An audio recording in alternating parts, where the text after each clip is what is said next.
ಕೇಂದ್ರ ಸರ್ಕಾರದ ವಿದ್ಯುತ್ ಕಾಯ್ದೆ ತಿದ್ದುಪಡಿ ಹಾಗೂ ವಿದ್ಯುತ್ ಕ್ಷೇತ್ರ ಖಾಸಗೀಕರಣ ಕ್ರಮ ವಿರೋಧಿಸಿ ಪ್ರತಿಭಟನೆ. ವಿಜಯಪುರ ಜಿಲ್ಲೆಯ ಇಂಡಿ ತಾಲೂಕಿನ ಹೆಸ್ಕಾಂ ವಿಭಾಗೀಯ ಕಚೇರಿಯ ಮುಂದೆ ಇಂದು ಅಧಿಕಾರಿಗಳು, ನೌಕರರು, ವಿವಿಧ ಹಂತಗಳ ಎಲ್ಲ ಪದಾಧಿಕಾರಿಗಳು, ಪವರ್ಮನ್ಗಳು ಸೇರಿಕೊಂಡು ಕೇಂದ್ರ ಸರ್ಕಾರವು ವಿದ್ಯುತ್ ಕಾಯ್ದೆ ತಿದ್ದುಪಡಿ ಜಾರಿಗೆ ತರುವ ಹಿನ್ನೆಲೆಯಲ್ಲಿ ವಿದ್ಯುತ್ ಕ್ಷೇತ್ರದ ಖಾಸಗೀಕರಣ ಕ್ರಮವನ್ನು ವಿರೋಧಿಸಿ ನೌಕರರ ಒಕ್ಕೂಟದಿಂದ ಒಗ್ಗಟ್ಟಾಗಿ ಶಾಂತಿಯುತ ಪ್ರತಿಭಟನೆಯನ್ನ ನಡೆಸಿದರು. ಈ ಸಂದರ್ಭದಲ್ಲಿ ಕೇಂದ್ರ ಸಮಿತಿಯ ಸದಸ್ಯರಾದ ಪ್ರಶಾಂತಗೌಡ ವೈ ಪಾಟೀಲ್, ಛಲವಾದಿ ನೌಕರರ ಸಂಘದ ರಾಜ್ಯಾಧ್ಯಕ್ಷರಾದ ಚಿದಾನಂದ ಎಂ ಕಾಂಬಳೆ, ಸಹಾಯಕ ಕಾರ್ಯನಿರ್ವಾಹಕ ಅಭಿಯಂತರರಾದ ಎಸ್.ಬಿ. ಶಿರಗೂರ್, ಎಸ್.ಆರ್. ಮೇಡಗಾರ್, ಪಿ.ಎಂ. ಸಾಗನೂರು ಹಾಗೂ ಎಲ್ಲ ಸಂಘ ಸಂಸ್ಥೆಯ ಪದಾಧಿಕಾರಿಗಳು, ಶಾಖಾಧಿಕಾರಿಗಳು, ಎಲ್ಲ ಸಿಬ್ಬಂದಿ ವರ್ಗದವರು ಈ ಪ್ರತಿಭಟನೆಯಲ್ಲಿ ಭಾಗವಹಿಸಿದ್ದರು.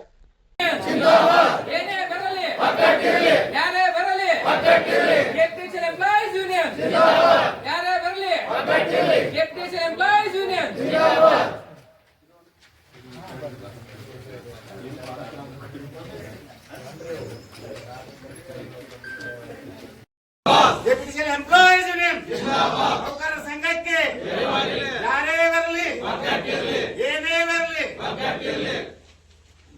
ಎಲ್ಲ ನನ್ನ ಇಂಡಿ ವಿಭಾಗದ ಅಧಿಕಾರಿಗಳೇ ಹಾಗೂ ವಿವಿಧ ಸಂಘ ಸಂಸ್ಥೆಗಳ ಪದಾಧಿಕಾರಿಗಳೇ ಹಾಗೂ ಎಲ್ಲ ನನ್ನ ನೆಚ್ಚಿನ ನೌಕರ ಬಾಂಧವರೇ, ಇವತ್ತು ನಾವೇನು ಈ ಒಂದು ಗೇಟ್ ಮೀಟಿಂಗ್ ನಾವೆಲ್ಲರೂ ಕೂಡಿದ್ದೇವೆ. 2026ನೇ ಸಾಲಿನ ಒಂದು ಸರ್ಕಾರ, ಕೇಂದ್ರ ಸರ್ಕಾರ ಒಂದು ವಿದ್ಯುತ್ ಇಲಾಖೆಯನ್ನು ಖಾಸಗೀಕರಣ ಮಾಡಲು, ವಿದ್ಯುತ್ ಬಿಲ್ ಪಾಸ್ ಮಾಡಲು ಮುಂದಾಗಿರುವ ಕಾರಣ ಆ ವಿಷಯವನ್ನು ತಿಳಿದು ನಮ್ಮ 6.9 ಕೇಂದ್ರ ಸಮಿತಿಯವರು, ಎಲ್ಲ ಒಕ್ಕೂಟದ ಸಂಘ ಸಂಸ್ಥೆಗಳು, ಪದಾಧಿಕಾರಿಗಳು ಒಂದು ಸೇರಿಕೊಂಡು ಒಂದು ಈಗಾಗಲೇ ವಿವಿಧ ಸಮಿತಿಗಳ ಹಂತದಲ್ಲಿ ಒಂದು ನೌಕರರ ಶಾಂತಿಯುತ ಒಂದು ಪ್ರತಿಭಟನೆಯನ್ನು ಹಮ್ಮಿಕೊಳ್ಳಲು 6.9 ಪ್ರಧಾನ ಕಾರ್ಯದರ್ಶಿಗಳು ಒಂದು ಆದೇಶ ನೀಡಿರುವ ಪ್ರಯುಕ್ತ ನಾವೆಲ್ಲರೂ ಸೇರಿದ್ದೇವೆ. ಈಗಾಗಲೇ ಒಂದು ಕರ್ನಾಟಕದಲ್ಲಿ ಒಂದು ವಿದ್ಯುತ್ ಇಲಾಖೆ, ಎಲ್ಲ ಇಲಾಖೆಗಳಿಗಿಂತಲೂ ನಮ್ಮ ವಿದ್ಯುತ್ ಇಲಾಖೆ ಸಾರ್ವಜನಿಕವಾಗಿ ಒಂದು ಕರ್ತವ್ಯ ನಿರ್ವಹಿಸುವಲ್ಲಿ, ಒಂದು ಸಾರ್ವಜನಿಕ ಒಂದು ಸೇವೆ ಮಾಡುವುದರಲ್ಲಿ ಒಂದು ಎಲ್ಲ ಇಲಾಖೆಗಳಿಂತಲೂ ಮುಂಚೂಣಿಯಲ್ಲಿದೆ ಅಂತ ಹೇಳಿ ಹೇಳ್ತಾ ಇದ್ದೇನೆ. ಯಾಕಂದ್ರೆ ಇವತ್ತು ಒಂದು ಸಾಯಂಕಾಲ ಆದರೆ ಒಂದು ವಿದ್ಯುತ್ ಬೇಕು. ಇವತ್ತು ಒಂದು ರೈತರಿಗೆ ಕೃಷಿ ಬೆಳಿಬೇಕಾದರೆ ವಿದ್ಯುತ್ ಬೇಕು. ಆದ ಕಾರಣ ಇವತ್ತು ಎಲ್ಲ ಇಲಾಖೆಗಳಿಗಿಂತಲೂ ನಮ್ಮ ವಿದ್ಯುತ್ ಇಲಾಖೆ ಮುಂಚೂಣಿಯಲ್ಲಿದೆ. ಇವತ್ತು ಏನು ಕೇಂದ್ರ ಸರ್ಕಾರ ಖಾಸಗೀಕರಣ ಮಾಡಲು ಮುಂದಾಗಿದೆ, ಅದನ್ನು ಕೂಡಲೇ ಒಂದು ಕೈ ಬಿಡಬೇಕೆಂದು ಈ ನಮ್ಮ ಪ್ರತಿಭಟನೆ ಮುಖಾಂತರ ಒಂದು ವಿನಂತಿ ಮಾಡ್ಕೊತಾ ಇದ್ದೇವೆ. ಈಗಾಗಲೇ ಒಂದು ವೇತನ ಪರಿಷ್ಕರಣೆ ಸಮಯದಲ್ಲಿ ನಮ್ಮ ರಾಜ್ಯ ಸರ್ಕಾರಕ್ಕೆ ಬರೀ ಒಂದು ದಿವಸ ನಾವು ಒಂದು ಪ್ರತಿಭಟನೆಯ ಒಂದು ಸಂದೇಶ ಹೋಗಿದೆ. ಆ ಸಂದೇಶ ಮುಖಾಂತರ ನಾವು ಏನು ವೇತನ ಪರಿಷ್ಕರಣೆ ನಾವು ಕೇಳಿದ್ದೇವೆ ಆ ಹಕ್ಕನ್ನು ನಮಗೆ ಕೊಟ್ಟರು. ಯಾಕಂದ್ರೆ ವಿದ್ಯುತ್ ಇಲಾಖೆ ಒಂದು ಪ್ರತಿಭಟನೆ ಅಂದ್ರೆ ಒಂದು ಪವರ್ ಇದ್ದಾಗೆ. ಅಂತ ಒಂದು ಪ್ರತಿಭಟನೆಗೆ ಒಂದು ರಾಜ್ಯ ಸರ್ಕಾರ ಹೆದರಿ ನಮಗೆ ಒಂದು ವೇತನ ಪರಿಷ್ಕರಣೆ ನಮಗೆ ನೀಡಿದ್ದಾರೆ. ಆದ ಕಾರಣ ಇವತ್ತೇನು ಒಂದು ಕೇಂದ್ರ ಸರ್ಕಾರವು ಕೂಡಲೇ ಈ ಖಾಸಗೀಕರಣವನ್ನು ಕೈ ಬಿಡಬೇಕು. ಅದೇ ರೀತಿ ಒಂದು ಕರ್ನಾಟಕ ರಾಜ್ಯದ ಮುಖ್ಯಮಂತ್ರಿಗಳಾಗಿರ್ಬೋದು, ಉಪಮುಖ್ಯಮಂತ್ರಿಗಳಾಗಿರ್ಬೋದು, ಇಂಧನ ಇಲಾಖೆ ಸಚಿವರಾಗಿರ್ಬೋದು, ಇಡೀ ರಾಜ್ಯ ಸರ್ಕಾರವೇ ಕೂಡ ಇದೊಂದು ಖಾಸಗೀಕರಣಕ್ಕೆ ವಿರೋಧಪಡಿಸಬೇಕು. ಆದ ಕಾರಣ ಇವತ್ತೇನು ಇನ್ನೂ ಹೆಚ್ಚಿನ ಸಂಖ್ಯೆಯಲ್ಲಿ ನಾವು ನೌಕರರೆಲ್ಲರೂ ಕೂಡಬೇಕಾಗಿತ್ತು. ಯಾಕೆಂದ್ರೆ ನಮ್ಮನ್ನೇ ನಾವು ಒಬ್ಬರ ಜೀತದಾಳಾಗಿ ಮಾಡಲು ಹೊರಟಿರುವ ಈ ಏನು ಒಂದು ಬಿಲ್ ಪಾಸ್ ಮಾಡಲಿಕ್ಕೆ ಅಂತ ಪ್ರತಿಭಟನೆಯಲ್ಲೇ ನಾವು ಎಲ್ಲ ಕೊಡ್ತಾ ಇಲ್ಲ. ಆದ ಕಾರಣ ಈ ನಮ್ಮ ಕೇಂದ್ರ ಸಮಿತಿಯವರಿಗೆ ನಾವು ಒಂದು ಶಕ್ತಿ ಮೂಡಿಸಬೇಕಾದರೆ ಪ್ರತಿಯೊಬ್ಬ ನೌಕರನು ಕೂಡ ಈ ಪ್ರತಿಭಟನೆಯಲ್ಲಿ ಪಾಲ್ಗೊಳ್ಬೇಕು.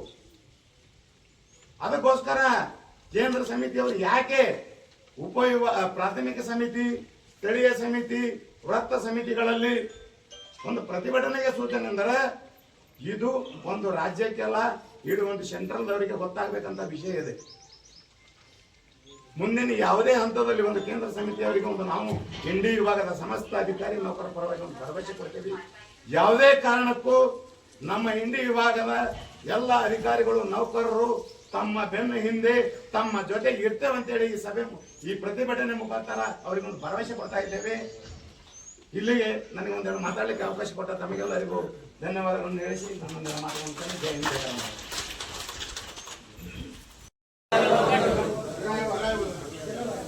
ಕಾರ್ಮಿಕರ ಅಧಿಕಾರಿಗಳ ಒಗ್ಗಟ್ಟು, ಕಾರ್ಮಿಕರ ಅಧಿಕಾರಿಗಳ ಒಗ್ಗಟ್ಟು ಇಂಕಾಲಾಬ್ ಜಿಂದಾಬಾದ್, ಇಂಕಾಲಾಬ್ ಜಿಂದಾಬಾದ್, ಇಂಕಾಲಾಬ್ ಜಿಂದಾಬಾದ್.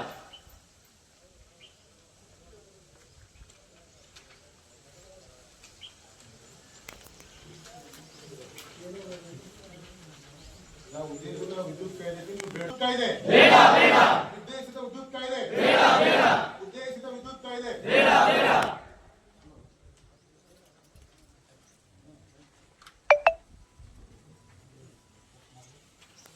ಏನೊಂದು ನೌಕರ ಸಂಘದ ಸದಸ್ಯರಾಗಿರ್ಬೋದು, ಸ್ಥಳೀಯ ಸದಸ್ಯರಾಗಿರ್ಬೋದು, ಇನ್ನುಳಿದ ಸಂಘಟನೆಗಳು ಅಧಿಕಾರಿಗಳು ನೀಡಿರುವ ಈ ಕರೆಯಲ್ಲಿ ತಾವೆಲ್ಲರೂ ಪಾಲ್ಗೊಂಡು ಈ ಒಂದು ವಾರಸಭೆ ಗೇಟ್ ಮೀಟಿಂಗ್ ಏನಂದರೆ ಪಾಲ್ಗೊಂಡು ಕೇಂದ್ರ ಸರ್ಕಾರದ ಧೋರಣೆಯನ್ನು ಅತ್ಯಂತ ಘಂಟಾಘೋಷವಾಗಿ ವಿರೋಧ ಮಾಡಿದ್ದೀವಿ. ಈಗ ಇನ್ನೊಂದಿಷ್ಟು ನೌಕರು ಸೇರಿದ್ರೆ ಒಂದು ಬಲ ಬರ್ತಾಯಿತ್ತು. ಮುಂದಿನ ದಿನಗಳಲ್ಲಿ ಹೇಳಿ ಬಿಟ್ಟು ಇಂಥ ಒಂದು ಹೋರಾಟಗಳು ಅಥವಾ ಪ್ರತಿಭಟನೆ ಮಾಡಲಿಕ್ಕೆ ಬಂದಾಗ ಸ್ವ ಇಚ್ಛೆಯಿಂದ ಅದನ್ನು ಪಾಲ್ಗೊಂಡು ಅವನ್ನ ಯಶಸ್ವಿಗೊಳಿಸಬೇಕಂತ ತಮ್ಮಲ್ಲಿ ಮನವಿ ಮಾಡ್ತಾ ಇಲ್ಲಿವರೆಗೂ ಈ ಕಾರ್ಯಕ್ರಮದಲ್ಲಿ ಪಾಲ್ಗೊಂಡು ಈ ಕಾರ್ಯಕ್ರಮದಲ್ಲಿ ನಮ್ಮೆಲ್ಲರಿಗೂ ಅರ್ಥವನ್ನು ಹೊಂದಿಸಿ ಕಾರ್ಯಕ್ರಮ ಇಲ್ಲಿಗೆ ಮುಗಿಸಲಾಗ್ತದೆ. ಎಂದಿನಂತೆ ತಾವು ತಮ್ಮ ಕೆಲಸ ಸ್ವರೂಪ ಕೇಳ್ಕೊಳ್ತಾರೆ.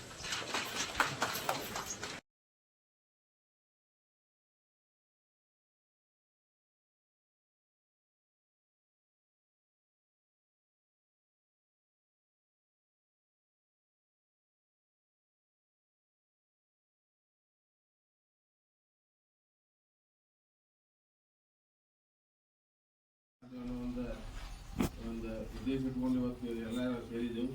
ಇಷ್ಟೇ ಸಂತೋಷ ಈಗಾಗಲೇ ಹೇಳಿದ್ದಾರೆ, ಎಲ್ಲ ಮಾತಾಡಿದ್ರೆ ನಾವು ಏನೊಂದು ಇದು ಅಮೆಂಡ್ಮೆಂಟ್ ಐತೆ, ಇದು ಪಾಟೀಲ್ ಸರ್ ನಮ್ಮ ಎಂಪ್ಲಾಯೀಸ್ಗಾಗಲಿ ವಿರೋಧ ಐತಿ. ಇದರಿಂದ ನಮ್ಗೆ ಅನ್ಯಾಯ ಆಗ್ತದೆ. ಹಾಗಾಗಿ ನಾವು ಇದನ್ನು ಪ್ರತಿಭಟನೆ ಮಾಡಲೇಬೇಕು. ಇದಕ್ಕೆ ನಾವು ಧಿಕ್ಕಾರ ಕೊಡಬೇಕಾಗಿತ್ತು. ಯಾಕಂದ್ರೆ ಮುಂದಿನ ದಿನಗಳಲ್ಲಿ ನಾವು ಪ್ರೈವೇಟೈಸೇಷನ್ ಆಯ್ತಂದ್ರೆ ಏನೇನು ಸಮಸ್ಯೆ ಆಗ್ತಾವ ಅನ್ನೋದು ಈಗಾಗಲೇ ಹೇಳಿದ್ದಾರೆ. ಹಾಗಾಗಿ ನಾವು ಅದನ್ನ ಆಗಕ್ಕೆ ಅವಕಾಶ ಕೊಡದೆ ಎಲ್ಲ ನೌಕರರು ನಾವು ಮತ್ತು ನಮ್ಮ ಒಕ್ಕೂಟ ಏನು ಅಸೋಸಿಯೇಷನ್ ಏನು ಅದಾವ ಎಲ್ಲರೂ ಸೇರಿ ಇದಕ್ಕೆ ನಾವೆಲ್ಲರೂ ಒಂದು ಸೇರ್ಕೊಂಡು ಅಪೋಸ್ ಮಾಡಿ ಮುಂದಿನ ದಿನಗಳಲ್ಲಿ ಈ ಬಿಲ್ ಅನ್ನು ಮುಂದಿನ ಅಧಿವೇಶನದಲ್ಲಿ ಪಾಸ್ ಆಗದಂತೆ ನೋಡಿಕೊಂಡು ನಮ್ಮ ನೌಕರ ಏಳಿಗೆಯಾಗಿ ನಮ್ಮ ಭವಿಷ್ಯದ ಏಳಿಗೆಯಾಗಿ ನಾವೆಲ್ಲರೂ ಒಂದು ರೀತಿಯಿಂದ ನಾವೆಲ್ಲರೂ ಸಹಕಾರ ಮಾಡ್ಕೊಂಡು ಹೋಗೋಣ ಅಂತೇಳಿ ಒಂದೆರಡು ಮಾತು ಹೇಳ್ತೀನಿ.